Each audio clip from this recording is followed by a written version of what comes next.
오늘 말씀의 제목이 이스보셋이라는 제목을 가지고 함께 나누기를 원합니다. 오늘 말씀에 보면 이스보셋이 나오고요. 그리고 4절에 있는 말씀에 보면 무비보셋이라는 아들이 나와요. 이스보셋은 요나단의 아들이고 사울의 아들이고 무비보셋은 요나단의 아들이에요. 그러니까 둘 사이는 삼촌과 조카의 사이라고 할 수 있어요. 그런데 왜 이 지금 이야기가 4장 1절부터 3절까지 가서 그래서 5절에서 설명을 하고 다시 이렇게 이어져 가는데 갑자기 4절이 이렇게 끼어 들어가 있는 거예요. 그러니까 뜬금없이 4절에 있는 말씀이 그 사이에 이렇게 끼었어요. 그러니까 왜 그랬을까라고 생각해 보면 아마도 이 이스보셋의 죽음 가운데 그 죽음이 단순한 죽음이 아니라 바로 그 사울의 집에 이게 저주와 같은 또는 심판과 같은 이런 상황에 놓여 있다라고 하는 것을 이 기록자가 더 분명하게 어떻게 보면 극대화시키기 위해서 이 4절의 말씀을 이렇게 끼워 놓은 것이 아닌가. 그러니까 4절에 있는 말씀은 불행 중에 불행, 또 저주 속의 저주, 뭐 이런 거 같은 거예요. 3장 1절에 있는 말씀에 우리가 읽은 말씀인데 지난주 했던 말씀인데 3장 1절이 이렇게 시작하죠. 사울의 집과 다윗의 집 사이에 전쟁이 오래매 다윗은 점점 강하여 가고 사울의 집은 점점 약하여 가니라. 그러니까 다윗의 집, 사울의 집 이걸 대조시키고 있어요. 그래서 다윗의 집은 그냥 이 집이라는 게 어떤 가문 또는 그 다윗의 이 믿음을 쫓아가는 사람들, 반면에 사울에게 속한 사람들, 또 사울의 믿음을 쫓아가는 사람들, 한쪽은 강해지고 한쪽은 점점 더 약해지는 그런 이야기를 하면서 오늘 이 4장에 어떻게 보면 그 점점 약해지는 것의 절정이라고 할 수 있는 거죠. 그것이 이스보셋의 죽음이라고 할 수 있습니다. 이스보셋의 이름은 원래 예스발이라는 뜻의 의미를 갖고 있어요.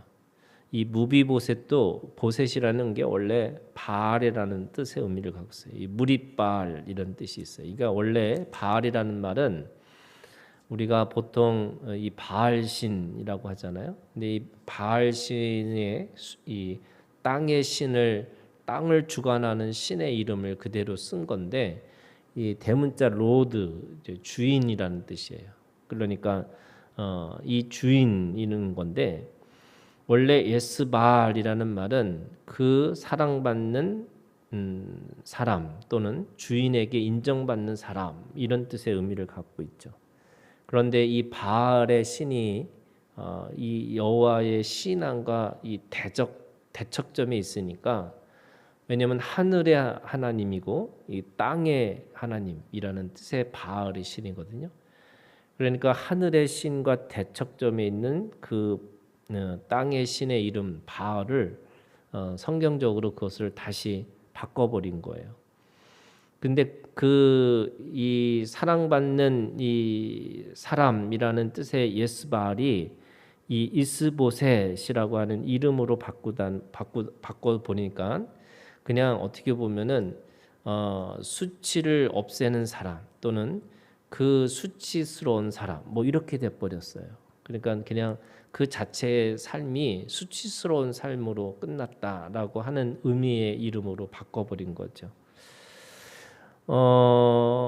이 이스보셋과 무비보셋의 이 두 아들 사울의 아들들이죠. 하나는 손자이긴 하지만 그 집안에 같은 이 사람들로서 그들의 몰락을 지금 1절부터 12절까지 이렇게 그리고 있습니다. 왜 그들이 그렇게 몰락할 수밖에 없을까? 왜 다윗의 집은 점점 강해지고 사울의 집은 점점 더 약해질 수밖에 없을까? 오늘 말씀에 어떻게 보면 네 가지의 그런 특징이 있어요. 그들의 믿음이죠. 그러니까 사울의 믿음, 사울의 집의 믿음, 다윗의 집의 믿음이 이 말씀 안에 크게 대조가 돼 있다는 거예요. 첫 번째는 4장 1절에 있는 말씀이에요. 사울의 아들 이스보셋은 아브넬이 헤브론에서 죽었다 함을 듣고, 원래 3장에서 다윗에게 가서 그 나라를 드리겠습니다 했는데, 그 아브넬이 이 요압에게 죽잖아요. 그러니까 그 소식을 듣고 손에 맥이 풀렸고 온 이스라엘이 놀라니라, 이렇게 돼 있습니다. 그러니까 이스보셋의 믿음이라는 게 뭐냐면, 지금 왜 아브넬이 죽었다는 걸 듣고 손에 맥이 풀렸다. 이 손에 맥이 풀렸다는 말은 손에 힘이 약해졌다, 이런 갑자기 아무것도 할 수 없는 그런 이 상황이 그 말하는 거잖아요. 이게 절망, 낙담의 표시가 이 손에 맥이 풀렸다, 이렇게 얘기하고 있는 거예요. 왜 그랬을까라고 생각해 보면, 이 이스보셋의 믿음은 누굴 믿은 거냐면 아브넬을 믿고 있었다는 거예요. 그러니까 사람을 믿고 있었어요. 그러니까 자기가 믿고 자기가 신뢰했던 사람이 갑자기 배신한 거잖아요.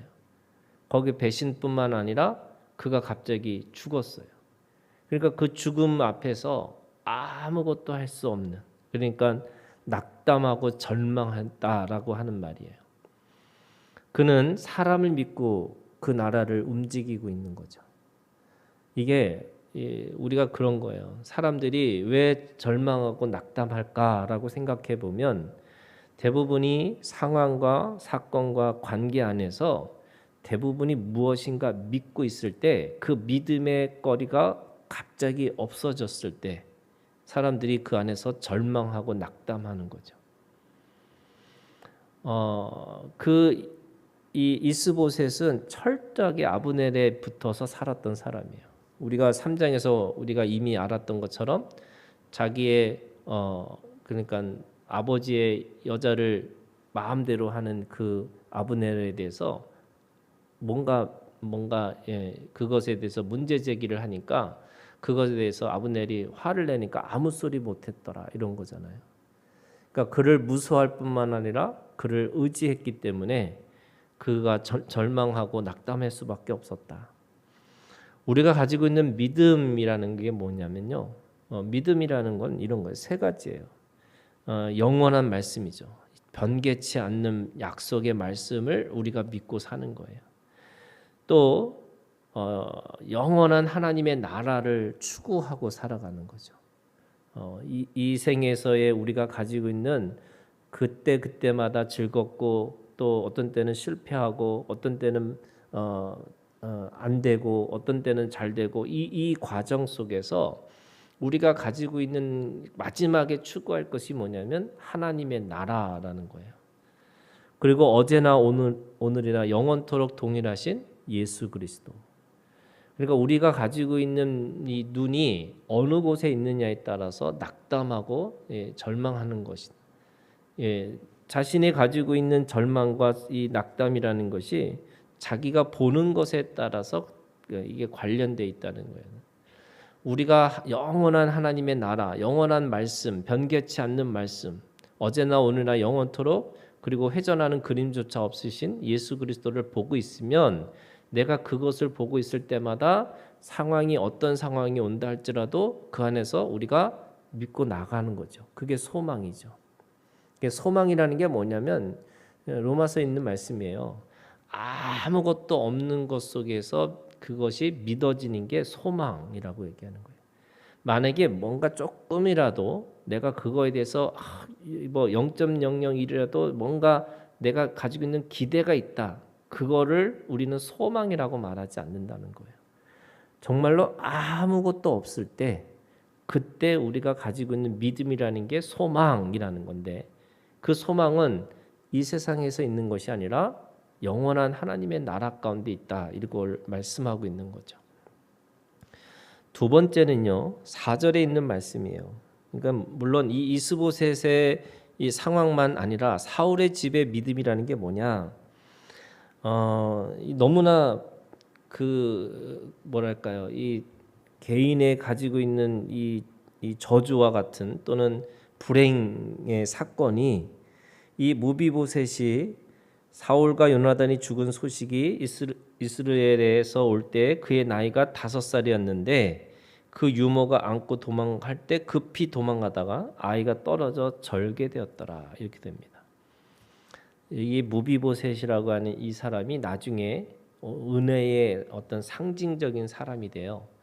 그러나 지금 이 기록에 의하면은 뭐라고 얘기하고 있냐면 5살의 불행한 사건을 만나서 더 이상 걸을 수 없는 존재가 됐다. 이게 어떻게 보면은 가장 불행한 개인적인 어떤 사고죠. 도저히 걸을 수 없는 그냥 다리가 다쳐서 도저히 걸을 수 없는 존재라고 이야기하고 있는 겁니다. 그러니까 아무것도 할 수 없는 상황이에요. 누구의 도움 없이는 하루도 살 수 없는 존재라고 하는 거죠. 자기가 스스로 자립할 수 없는 자기가 뭔가 결정하고 뭔가 할 수 있는 상황이 안 됐다라고 얘기하는 거거든요. 이것이 뭐냐면요. 우리가 예수 그리스도 안에 있을 때 지혜와 총명이 생기는 거고 그때 내가 생각하고 내가 결정할 수 있는 힘이 생기는 건데 이게 자유인이에요. 그런데 내가 죄에 속해서 죄의 속박 가운데 있는 사람은 죄의 노예에 있는 사람은 아무것도 할 수 없는 그런 상황과 같은 거라는 거예요. 육신의 이 불구가 사실은 영적인 상태를 말하고 있는 거예요. 그가 걷지 못했다. 그가 도저히 그거에 대해서 더 이상 불구가 됐다라는 말은 결국에는 스스로 무엇인가 할 수 있는 사람들이 아니다라는 뜻의 의미예요. 그게 나중에 은혜라는 게 뭐냐? 누군가의 도움으로 살아내는 삶이 은혜의 삶인 거예요. 자기 스스로 뭘 할 수 없는 사람들에게 살게끔 해주는 게 은혜라고 얘기하는 거죠. 세 번째는요. 5절에 있는 말씀이에요. 이 브엘의 사람 림몬의 아들 레갑과 바하나가 길을 떠나 볕이 쐴 때쯤에 이스보셋의 집에 이르니 마침 그가 침상에서 낮잠을 자는지라 이렇게 돼 있습니다. 이스보셋 집에 이르니 낮잠을 잔다라고 하는 거가 이게 왜 집에 있을까라고 생각해 보면 사실은 왕궁도 없는 그런 초라한 왕이었어요. 그러니까 그게 그냥 집과 같은 거예요. 그리고 또 보다 보니까 누구나 왔다 갔다 할 수 있는 집과 같은 거죠. 그러니까 지켜주는 사람은 정말 아내밖에 없는 그런 이게 무립고원과 같은 상황인 거예요. 자기 주위에 자기를 지킬 만한 사람이 없는 그런 상황 속에 뭐 하고 있냐면 잠을 잔다라고 얘기해요. 이 그냥 잔다라는 표현이기도 하지만 이 잠을 자는 것이 아까 1절에 있는 말씀에 손에 맥이 풀렸다라는 말과 같이 연결시켜 보면요. 이 절망과 낙담하다 보니까 그냥 뭔가 할 수 있는 그래서 이게 무기력해지는 상황에 있는 거예요. 그러니까 무기력한 상황에 빠지니까 내가 아무것도 할 수 없는 지금 시간이 언제냐면요. 볕이 쬐 때쯤에라는 게 뭐냐면 이 자정에 있는 시간이에요. 그러니까 어떤 성경학자들은 이 사람이 게으른 게 아니고 모든 사람이 다 쉴 때 같이 쉰 거다 이렇게 얘기하는 사람도 있어요. 물론 그게 틀린 건 아닐 수 있어요. 그런데 영적인 상태가 이 육신에서 오는 거예요. 그러니까 지금 완전히 대낮에 가서 자기도 어떻게 할 수 없는 이 무기력증에 빠져가지고 정말로 아무 할 수 없는 그래서 그냥 잠밖에 잘 수밖에 없는 그게 영적인 상태를 얘기하는 거예요. 그래서 그 영적인 상태 속에 빠지다 보니까 뭐 하고 있냐면 누군가가 와서 죽이는데도 아무런 대응도 할 수 없는 그냥 무기력한 존재로 살아가는 거죠. 이 말은요, 그에게는 어떤 영향력도 없고 어떤 능력도 없었다라고 하는 거예요. 그냥 사람을 의지하고 살면서 그냥 근근히 왕 노릇하고 살아가는 거죠. 그냥 사람들에게 그냥 저 사람이 왕이야 하는 것 정도만 보여주는 거지, 왕의 권위를 가지고 왕 노릇하며 그리고 어떻게 하면 백성을 위해서 살아갈 것인가, 또는 하나님의 나라를 어떻게 세울 것인가에 관심이 있는 게 아니에요. 근근히 살아가는 사람인 거예요. 우리가 잘 알고 있는 것처럼 이 롯이 그 소돔과 고모라에서 데리고 나온 사람이 자기 딸밖에 없는 거잖아요. 그게 그 소돔과 고모라에서 의인 10명이 없어서 멸망하는데, 사실은 하나님은 롯을 통해서 그 소돔과 고모라에서 빛과 소금의 사명을 다하라고 하셨는데 그에게는 아무런 영향력도 없고 아무런 능력도 없었어요. 그래서 겨우 그리고 자기의 딸들만 데리고 나올 수밖에 없는 그런 정말 너무 비참한 인생의 그 모습을 가지고 있고, 나중에 더 어떻게 보면 불행한 역사들이 시작되는 거잖아요. 그게 믿음의 사람이라는 게, 우리가 가지고 있는 믿음의 영향력과 믿음의 힘이 있다면 하나님 앞에서 충성스럽게 일을 하는 자로 살아야 되는데, 끊임없이 무기력해서 아무것도 할 수 없는 존재라고 얘기하는 거죠. 그런데 성경에는요, 잠이 무조건 나쁜 건 아니에요. 그러니까 예를 들면 하나님께서 그 잠을 통해서 새로운 충만을 주시는 경우들이 있는 거죠. 시편 127편에 있는 말씀에 보면 여호와께서 그의 사랑하는 자에게는 잠을 주시는도다.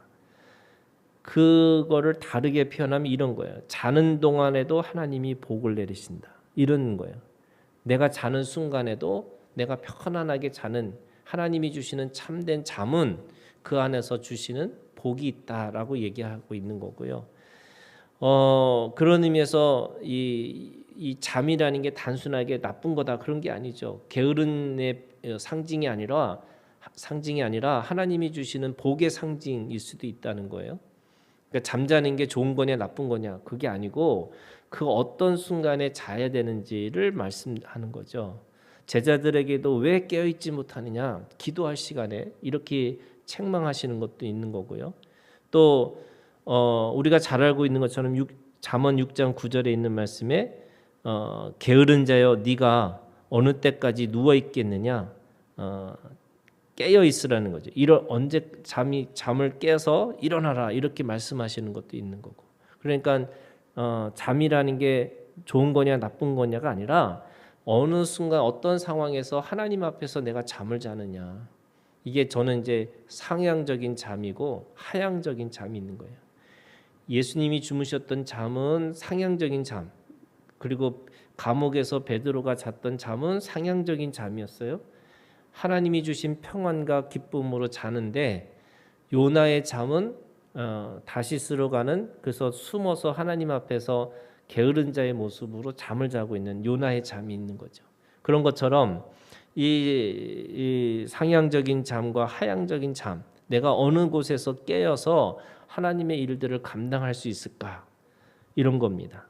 이 잔다라는 게 도대체 어떤 의미를 갖고 있냐? 사실은요, 자기 구원에만 관심하는 자예요.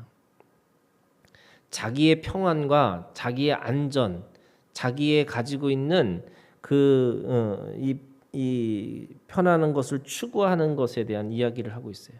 안전의 욕구, 인정의 욕구, 그러니까 그 욕구 안에서 자기 스스로 자기 것만의 구원을 이루려고 하는 사람들이 그런 이 지금 이스보셋의 믿음이라고 할 수 있는 거죠.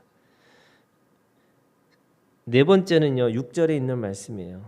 6절에 레갑과 그의 형제 바하나가 밀을 가지러 온 채하고, 그 집에 밀이 있다는 거예요.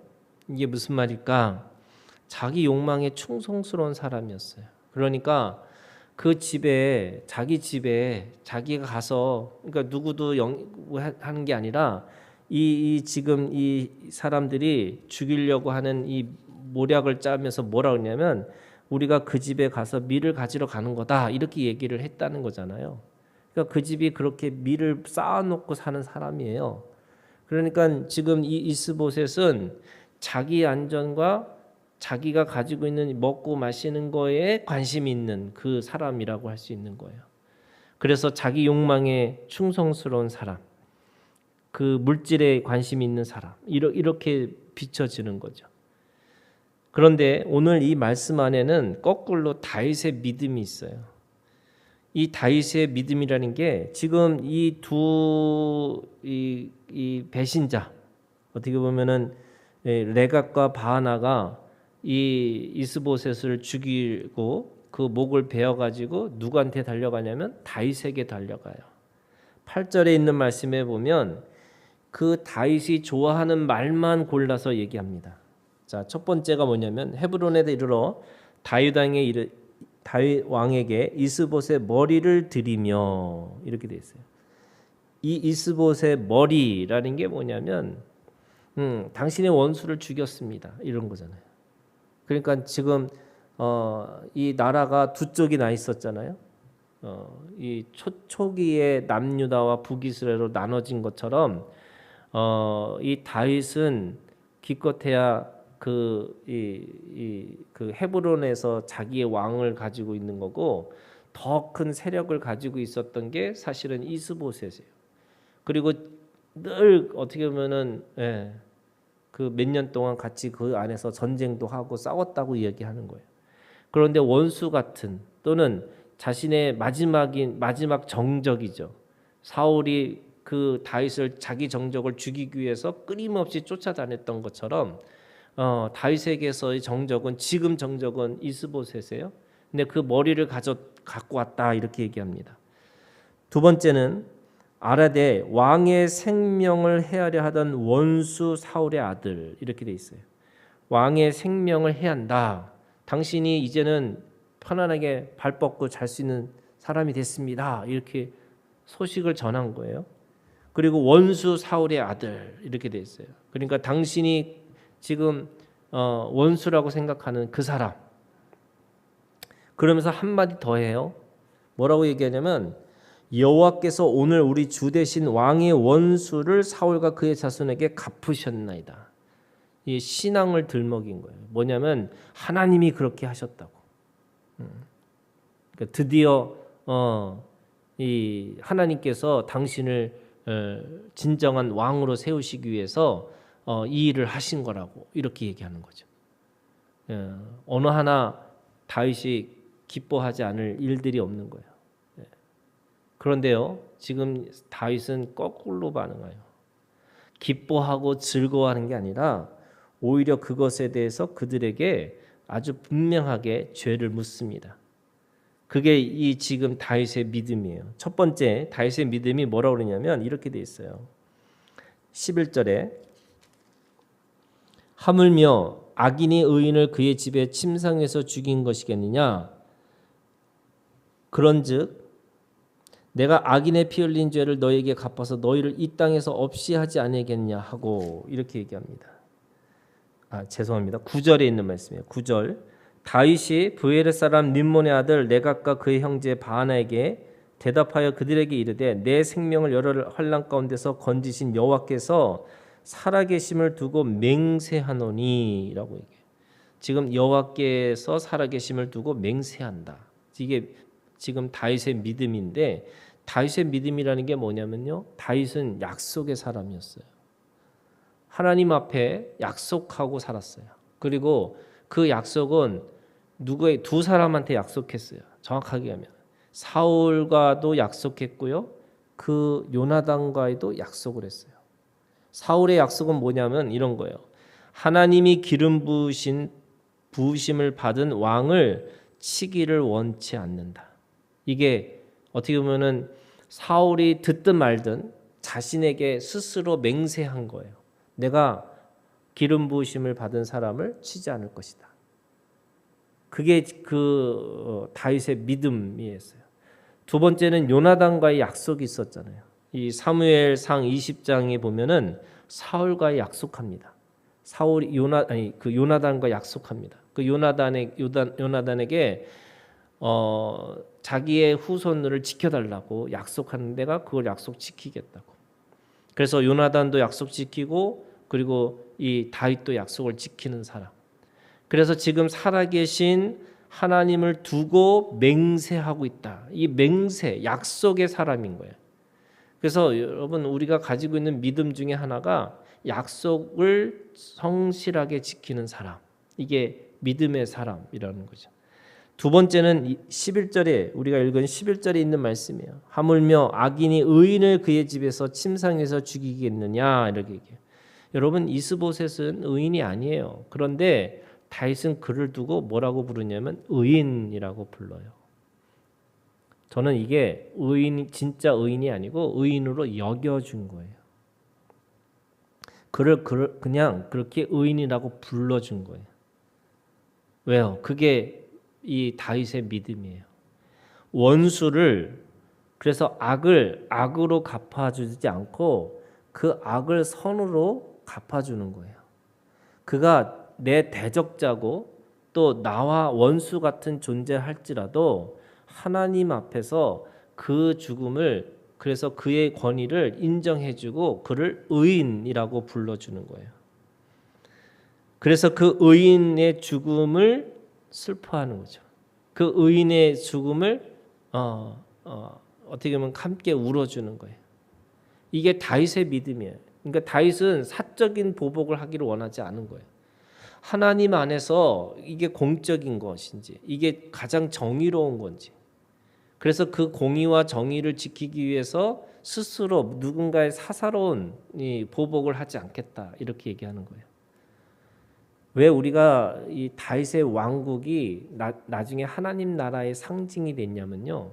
이 다윗과 솔로몬이 어떻게 보면 모든 왕의 기준이면서 어떻게 왕이 되고 왕을 어떻게 유지하고 왕의 영광이 무엇인지를 이 다윗과 솔로몬을 통해서 우리에게 말씀하시기 때문에 그래요. 다윗은 스스로 사적인 복수를 하지 않으려고 하나님 앞에 그렇게 고백하고 있어요. 세 번째는 악인의 피 흘린 죄라고 얘기해요. 이 자기가 자신의 사적인 응징과 욕망을 채우지 않기 위해서 자신은 그것에 대해서 분명하게 그거에 대해서 심판하겠다는 거예요. 네가 그 사람을 죽인 것이 그 사적인 그 보복이 그리고 자신의 어떤 이 성공을 위해서 누군가를 죽인 것에 대해서 내가 분명하게 그 악인의 피 흘린 죄를 내가 심판하겠다 이렇게 얘기하세요. 이게 공적인 거예요. 그러니까 무조건 봐주는 게 아니고요. 무조건 긍휼로 얘기하는 게 아니고 그 죄에 대해서는 아주 분명하게 묻지만 그거에 대해서 자기 개인적인 감정을 집어넣지 않겠다. 마지막으로 12절입니다. 아브넬의 무덤에 매장하였더라. 이 죽음에 대해서 존중하고 배려하고 그래서 나중에 이 4절에 있는 이 무비보셋이 다윗에게 어떻게 은혜를 받았는지 그게 이 무덤에 매장하였다라는 말처럼 죽음조차도 배려해주고 죽음조차도 존중해주는 이 다윗의 마음이 이 살아있는 무비보셋을 은혜로 대우해주고 은혜로 그를 존중해주는 모습들이 나타납니다. 그래서 우리가 구약에서 가장 은혜의 상징이 누구냐? 이 무비보셋이에요. 그러니까 정말 아무것도 할 수 없는 존재인데 그 다윗을 통해서 존중받고 배려받은 인생. 그래서 이 4장에는 이 사울의 집에 이 저주와 심판에 대한 말씀이 또 있지만 동시에 뭐가 있어요? 하나님의 은혜가 있어요. 누굴 통해서? 다윗을 통해서. 믿음의 사람을 통해서 그 저주받은 그 사울의 집안이 또 심판받은 그 집안이 그래도 존중받고 그 안에서 배려받은 것들이 있다. 그러면 우리는 거꾸로 우리 저주 속에서 하나님의 은혜를 기억하는 거고 또 내가 믿음의 사람으로서 누군가를 존중하고 배려하고 살아가는 것이 우리의 믿음이라고 할 수 있습니다. 오늘 이스보셋이라고 하는 어떻게 보면은 이 수치를 당하고 살아가는 사람의 모습 속에서 오늘 우리를 통해서 하나님 앞에 은혜를 기억하고 은혜 안에서 하나님 앞에 이제는 강하고 담대한 그 은혜의 삶으로 살아가는 우리가 되기를 주님의 이름으로 축원합니다.